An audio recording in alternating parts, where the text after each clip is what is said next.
tegelikult need samad asjad tõstetud hoolikalt justkui sentimeetri haaval teise kohta ja siit jookseb praegu tee üle.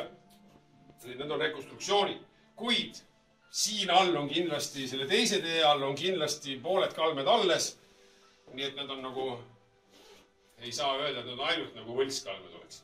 Kas teisel pool teed ei ole kaevatud? Seal ei ole tegelikult kaevatud, aga see teetamm läheb seal nii kaugele, et kuna siin on neid kalmed on nii palju igal pool, siis tegelikult on enamus nagu nii kaevamata, et seda ressurssi ei ole siin olnud.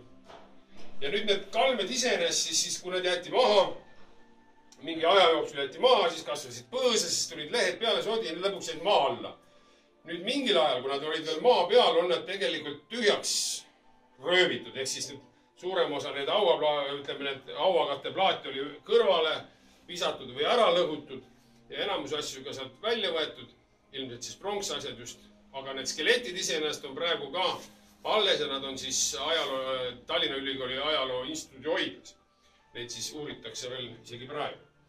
Nüüd osa asju oli ikkagi siin alles jäänud ja kõige põnevamad asjad, mis te seal seina peal näete, seal on suurendused ka ja seal on